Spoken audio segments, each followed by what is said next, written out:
Idaho Matters podcast is brought to you by St. Luke's On-Demand Virtual Care, which allows patients to see a provider from their home using a computer or smartphone with on-demand care for common ailments, such as a cough, sore throat, or a sinus issue. More information at stlukesonline.org.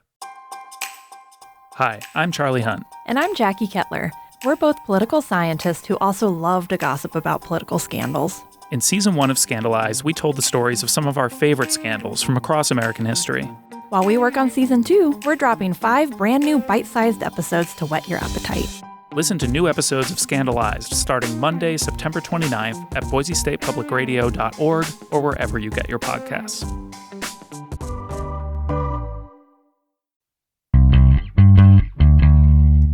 More Idaho Matters now from the studios of Boise State Public Radio News. I'm Gemma Gaudette.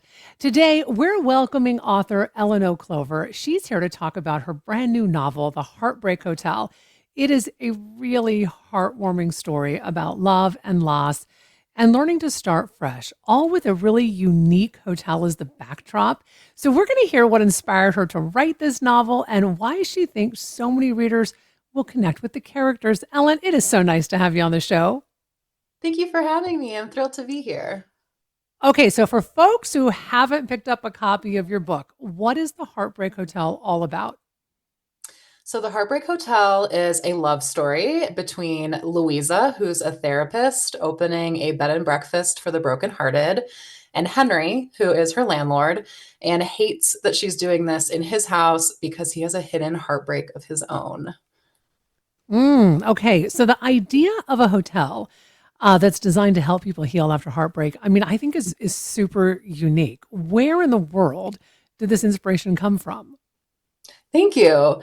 The origin story of this book is kind of funny. I was at a John Mayer concert and he was performing a cover of Tom Petty's famous song, Free Fallin', which I've heard 1 million times in my life. But for some reason, as I was watching it performed live this time, that lyric, all the bad boys are standing in the shadows and all the good girls are home with broken hearts, just hit me differently. And I was like, all the good girls are home with broken hearts. Like, what if they were all home in the same house together with broken hearts? And that was kind of the seed of the idea was like, what would happen if a bunch of people suffering heartbreak were together in the same place? And so from there, it was like, okay, well, what premise would make that make sense? Who would open such a hotel? And of course, it should be a therapist.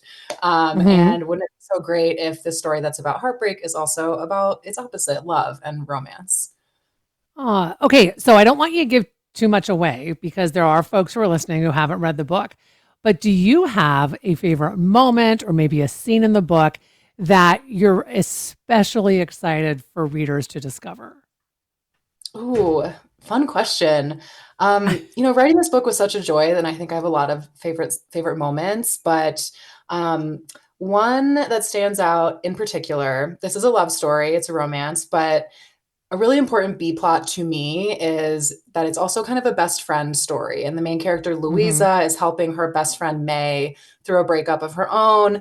And there's this moment after May gets dumped and the two women are watching a movie together on the couch and May is sobbing and they're having this moment together where they're just really connected and supporting each other. And that was really fun to write. You know, I'm so connected to the women in my life, and the way that we have supported each other over the years through our own heartaches has meant so much to me. And so I really loved writing their friendship and that moment in particular.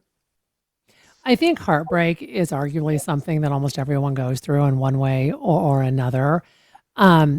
So why was it important for you to really dive into this? I mean, yes, it's a romance, but I think you can't. I mean, there are. I think there are exceptions to the rule, but for the most part, I always feel like we've got to kiss a couple of frogs along the way to find that person, right? We have to have some heartbreak and to maybe realize who we need and what we need. Yeah. Yeah, when I was thinking about this Heartbreak Hotel and people coming there for their different heartbreaks, I wanted to capture a lot of different forms of heartbreaks. Like there are breakups, but there's also grief and, the specific heartbreak of watching someone that you love struggle with a mental illness that you can't fix for them. So there are a lot of different ways that the book addresses it. But I think that when we go through something really painful, it opens up this deeper well in us for us to draw from to support other people and to understand other people's heartbreak. And I think that's a really beautiful silver lining of suffering. And I also think that when we are heartbroken and we experience loss, we learn what's important to us. And so Henry and Louisa, these two main characters in this book, they both suffered different forms of losses, different kinds of heartbreak, but it has taught them both what they really need from a partner. And so I think that that makes their romance really powerful because they know themselves so well. They've gone through something really tough, both of them, and it has taught them what they need. And so they come to each other from this place of a really deep understanding of each other and also of how they can support one another through their own pain. Mhm. I did really appreciate that part of the heartbreak was grief, because that is something that I think sometimes in our culture we have a really hard time talking about, because it makes other people uncomfortable. It's almost like when when there's a breakup, most people can kind of relate to that. But when it's grief, it feels to me like people, like I said, are so uncomfortable. They don't know how to deal with it, and you almost bottle it up. So why was it also important to make sure that part of the heartbreak also dealt with forms of grief, and not just that grief from a breakup? Yeah, thank you for asking that. Henry, the male lead in the romance, he has, and I don't want to spoil anything, but he has experienced an incredible loss, and his instinct has been to bottle it up because, as you said, grief is something that's really hard to sit in with someone else. It's really uncomfortable when we love someone. We want to fix that for them. We want to make it go away. And actually, often what we need when we're grieving is just for someone to be in that with us and to not try Hmm. and talk it away or make it different than it is, just to acknowledge like, this is awful for you. But I'm here with you. And so when Henry meets Louisa, kind of for the first time since he's experienced this big loss, he meets someone who sees his pain and his grief and his heartache. And she isn't trying to make it go away. She's just saying, I see this and you're valid and it's real and I'm here with you in it. And that's really what he needs to hear to heal and to be comfortable opening up with her. I think sometimes with grief, we feel like, oh, trying to say the right thing, right? Or trying to, I mean, just, and you get these platitudes. And I know people mean well, but I swear, I think sometimes the best thing you can say is that just sucks, right? I Yeah. mean, plain and simple, that just like let someone be in it. And I think you did a really good job of that when you were writing that and balancing the themes of loss with hope. Was that a hard balance to strike? It's definitely something that I thought about a lot. This book deals with a lot of heavy topics, but it is a romance, and I wanted to deliver what lovers of the genre love so much about it, which is that you don't have to stress that it's going to end well. You know that these people are headed for something beautiful together. And so, kind of at every point, I was trying to make sure I balanced honoring these really hard feelings that the characters are having, but also being sure that in answer to all of those hard feelings, there was this feeling of hope that you're not alone in any of these things, that each character had someone that was there to go through those things with them, so that it still had that, so that the story as a whole still feels very hopeful, even though it deals with some really Mhm. tough things. So, did any of your own life experiences sneak it all into the story, or was this all purely fiction? I think it's impossible to write a book that doesn't draw from your own feelings in some way.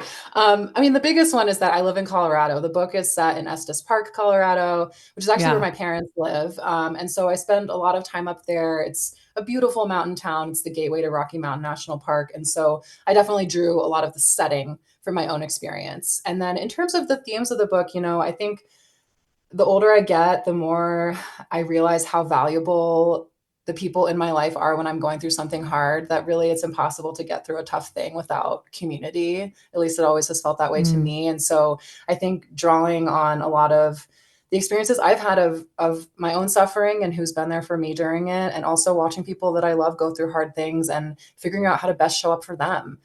Because that's what the people in this book are all doing. They're trying to figure out how to show up for each other, especially Louisa, the main character, as she's opening this bed and breakfast for the brokenhearted. It's her job to be there for everyone.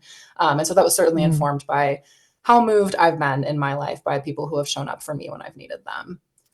Was this different writing The Heartbreak Hotel compared to some of your earlier books?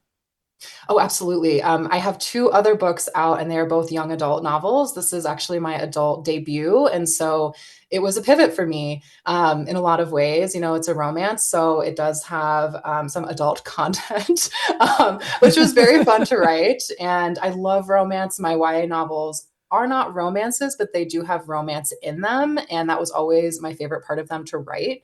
So it was really freeing and very fun to kind of just let myself completely lean into that for this genre and just go full in on the romance and everything I love so much about the genre. Okay, so before I let you go, can you give us any hint on what you're working on next? Another adult Ooh, book? Is it going to be yes, thank you for YA? asking. Yes, I have another adult romance coming out towards the end of 2026, and I can't say too much about it yet, but I will say that it centers my favorite romance trope, which is rivals to lovers. So it's a Oh, bit different than Heartbreak Hotel, but it's very fun, and I'm excited to tell you more about it as we get closer. well, I just so appreciate you taking time to talk with us today. We've been speaking with author Eleanor Clover about her newest novel, The Heartbreak Hotel. It is out now. And that'll do it for this episode of Idaho Matters. Thanks so much for listening.